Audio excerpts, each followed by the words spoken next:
Méditons avec la communauté des disciples du Christ vivant en ce jeudi 16 février 2023, 6e semaine du temps ordinaire, année liturgique A. Évangile de Jésus-Christ selon saint Marc au chapitre 8, versets 27 à 33. En ce temps-là, Jésus s'en alla ainsi que ses disciples vers les villages situés aux environs de Césarée de Philippe. Chemin faisant, il interrogeait ses disciples. Au dire des gens, qui suis-je? Ils lui répondirent, Jean le Baptiste, pour d'autres, Élie, pour d'autres, un des prophètes. Et lui les interrogeait. Et vous, que dites-vous? Pour vous, qui suis-je? Pierre, prenant la parole, lui dit, Tu es le Christ. Alors il leur défendit vivement de parler de lui à personne.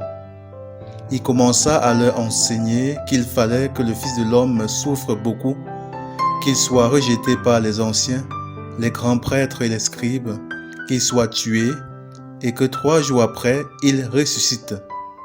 Jésus disait cette parole ouvertement. Pierre, le prenant à part, se mit à lui faire de vifs reproches. Mais Jésus se retourna et voyant ses disciples, il interpella vivement Pierre. Passe derrière moi, Satan. Tes pensées ne sont pas celles de Dieu, mais celles des hommes. Acclamons la parole de Dieu. Qui est Jésus pour toi? Bien-aimé du Seigneur, nous avons l'habitude d'entendre parler de Jésus, de ce qu'il est et de ce qu'il fait, à travers les échanges dans nos familles, dans nos lieux de service, etc. Et nous entendons parler davantage de lui dans nos paroisses, en écoutant la parole de Dieu chaque jour dans l'Eucharistie et les entretiens spirituels. Nous connaissons donc pas mal de titres qui lui sont attribués fort de ce qu'il accomplit, ainsi que de ce que les gens pensent de lui. Seulement, le risque est grand de n'avoir jusque-là qu'une connaissance livresque ou historique de Jésus. Pour nous épargner cette erreur, notre Seigneur Jésus-Christ nous demande aujourd'hui, comme à ses disciples, pour vous, qui suis-je? Après avoir récité tout ce qu'on a appris à son sujet, comme le font les disciples, le Christ veut savoir ce que nous disons de lui pour nous-mêmes. Ces derniers rapportent que les gens voient en Jésus Jean-Baptiste ou Élie, ou bien simplement l'un des prophètes. Ce qui reste jusque-là, une rumeur. Or, il faut être capable de dire clairement qui est le Christ pour nous. Les témoignages bibliques ainsi que les témoignages de nos contemporains nous donnent un certain nombre de connaissances sur lui. Mais il faut que chacun puisse dire ce que Jésus représente pour lui. C'est alors que Jésus révélera le vrai sens de la présence,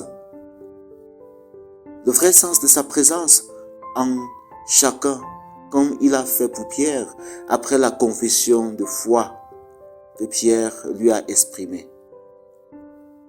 À sa question de savoir, pour vous qui suis-je, Pierre lui a répondu, tu es le Christ. Et Jésus a commencé en ce moment à leur parler du mystère de sa passion, mort, résurrection, motif ultime de sa venue dans le monde. Notons que Pierre a fait cette affirmation fort de l'expérience qu'il a faite de Jésus en cheminant avec lui. Si tu es capable de dire ce que Jésus est pour toi, après tant d'années, après tant d'expériences menées avec lui dans son église, et si tu es capable de lui rester fidèle, alors le Christ t'accordera par sa présence d'infinies grâces, comme jadis Dieu le fit pour Noé, qui crut en lui, en vivant dans la justice et la fidélité. Prions. Seigneur, donne à chacun de tes enfants d'expérimenter ta présence et de pouvoir te connaître vraiment. Intercession. Priez pour la conversion de tant d'hommes et de femmes qui refusent de faire l'expérience de Dieu et ne se limitent à connaître le Christ que par la rumeur. Marie, Mère du Christ, intercède pour nous. Exercice spirituel. Essayez de partager avec une personne mon expérience de vie avec Jésus en discernant qui il est réellement pour moi. Amen.